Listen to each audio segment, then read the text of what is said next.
What's going on, guys? Welcome back to another episode of me teaching you guys my strategy. In the last video, we spoke on session-based liquidity and how it works and why we use it and why it's such a specific fundamental in this strategy, as well as fair value gaps, inverse fair value gaps, and retracement of that inverse fair value gap. If you guys have seen anything about my strategy on Instagram or TikTok, if you guys haven't, my Instagram is here and my TikTok is here. Go have a look, go subscribe, go follow them. I mostly post content, just giving updates on how my trading week is and how it goes, whether I win trades or lose trades. I just keep you guys up to date. Like I said, today we're going to be speaking about 3 things that are very important in this strategy. If you guys do like this video, give it a like, subscribe to my channel, because in my next episode, I'm going to bring all the things together and showing you examples of trades and winners, losers, all of that, and what to look out for, what to avoid, because they are crucial things in my strategy, and if you get them wrong, you will most likely lose a trade. Alright, so now we're on the charts, okay? The first thing we look out for is what we learned in the previous episode, which is session-based liquidity. As we can see here, while we look at gold on the 15-minute time frame, all of this was Friday's market. So if we have a look here, if we want to trade London or just after Asia, we'll look and we'll mark out Asia highs, buy side liquidity. All right, and we'll look at Asia lows, sell side liquidity. So those are the 2 things that you point or that you mark out as soon as you wake up or as soon as Asian session is over, depending on what country you're in and what time zone you're in. And you're going to mark out these 2 very key points of liquidity in the markets. If we can look here, we are waiting for price to pretty much sweep this either buy side liquidity or sell side liquidity. And in this instance, sell side liquidity was swept. We look here, cool. Sell side liquidity has been swept. So now we can delete buy side liquidity, and we know that now we are looking for a trade. And like I said in the previous episode, once sell side liquidity has been swept, you are looking for buys. You don't want to sell during sell side liquidity because it just doesn't make sense. If the market moves down and sweeps sell side liquidity, the market is looking for volume to carry on going up. You don't want to set a sell when sell side liquidity has been swept, because what will happen? You'll be stopped out, just like that. Easy peasy. Now that sell side liquidity has been swept, we are going to be speaking about the confirmation candle. So in a market, when we are wanting to buy, we don't want to buy as soon as liquidity has been swept. We want to wait for one key thing, which is market confirmation, to show that it is wanting to go in our direction. All right. So the confirmation candle that we use is, in this instance, once sell side liquidity has been swept, we look for a bullish, a 15-minute candle closure. All right. So you can't count this as a bullish candle. Market moved a lot in buying pressure, but at the end of the day, it ended off as a bearish candle. So we're wanting to look here. Once sell side liquidity has been swept, which happened here, we look for a green candle. And the first one is beautifully placed for us right there. All right. So you look for that. Okay. And as soon as that has been pretty much shown to us, it shows that the market is now pushing bullish orders. All right. We don't want to look for a selling candle or a bearish candle after sell side liquidity has been swept. We want to look for a bullish candle. That is very important. All right. So then what we do is we drop onto the 1-minute time frame. And the first thing that you have to do is wait for that candle to be closed. But now what we can do is we can look for a fair value gap in that previous 15-minute candle. So like here, we can look for fair value gaps in this candle right here. Because with all of this selling pressure here, there is no doubtly a fair value gap in that selling pressure. So then what we do is we just drop over again to the 1 minute and we look for a fair value gap. And as you can see here, a very strong fair value gap. If you guys don't know what a fair value gap is, pretty much a fair value gap is like this. For selling, you want to look for, or for buying, you want to look for a fair value gap that contains 3 bearish candles. you want a sequence of 3 bearish candles. Okay? The third candle can be bullish, but it can also be bearish. But the key fundamental comes in on the third candle. So the first candle often looks like this, all right? And then the second candle often looks like this, where it retraces a bit into that old candle, and then sometimes leaves quite a big wick, okay? Now the third and most important candle must not leave the body of this candle, not the wick can leave, but the body must not leave this previous candle's wick. It must not close below it like that. Because if it does that, then it's called a runaway candle, which does not apply to my strategy. We just look for a fair value gap. So we want the body of the candle to close within that wick. Okay? So like this. This is a very good example of a fair value gap. What will most likely happen is price will go into here. Price has to make a little wick on the third candle to form the fair value gap. Because the fair value gap is shown between this wick, okay, and that wick. That is how you mark out a fair value gap. The price difference between the first candle's wick and the third candle's wick. This here is a very strong fair value gap. All right. So now what price will most likely do is it will cause this. So price will go in like that. Let's make it green just for the viewers' enjoyments. So price will go like this. The wick will have tapped into this, okay, showing a bit of rejection, showing that it is a strong fair value gap. And then what price will often do is go like that. And this is showing a perfect example of a inverse fair value gap. All right?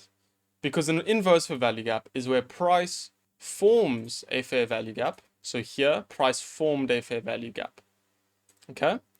Now, an inverse fair value gap is where the body, not the wick, the body closes above this fair value gap line for buying.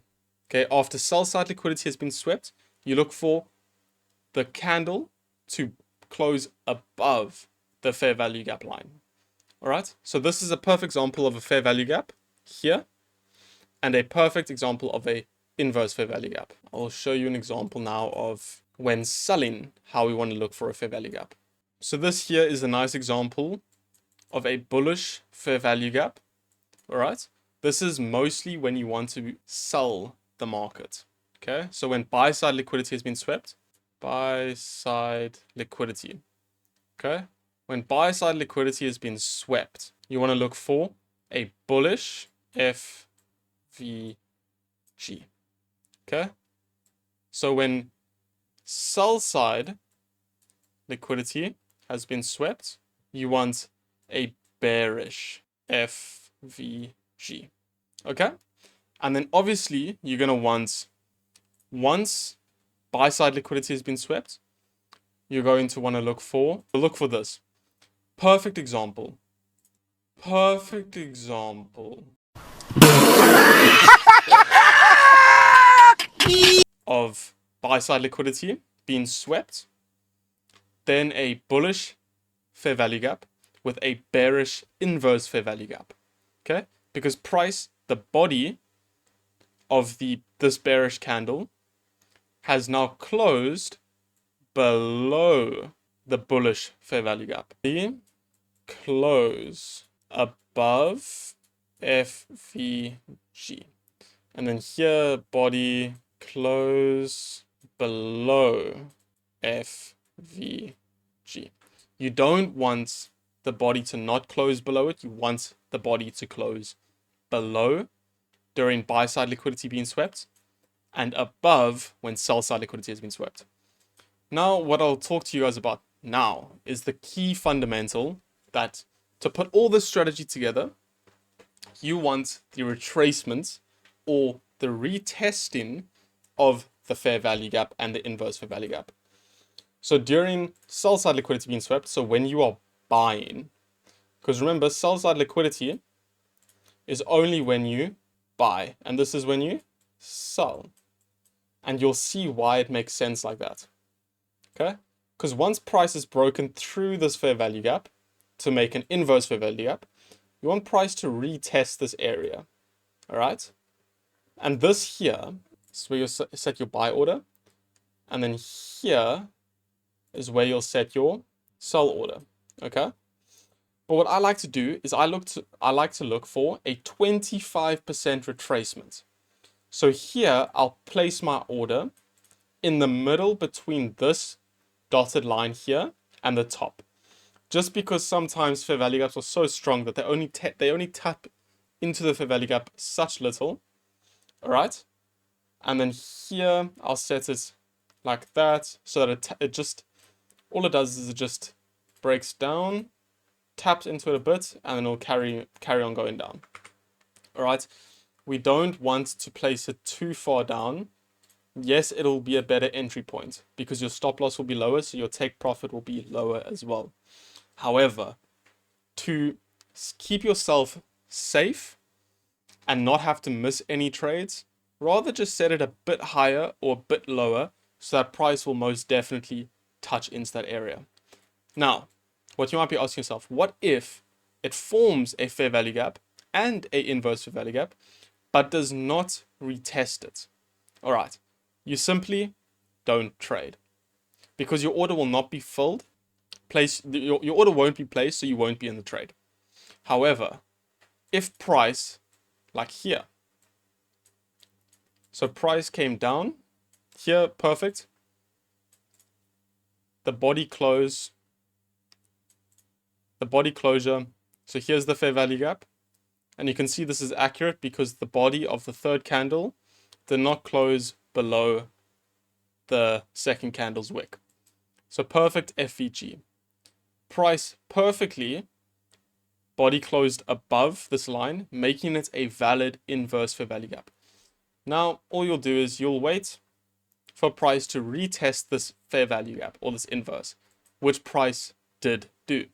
Price tapped in here, retraced, making this a very valid trade. All right. So then what you'll do is, you'll set, for instance, stop loss below the lowest point of the sweep.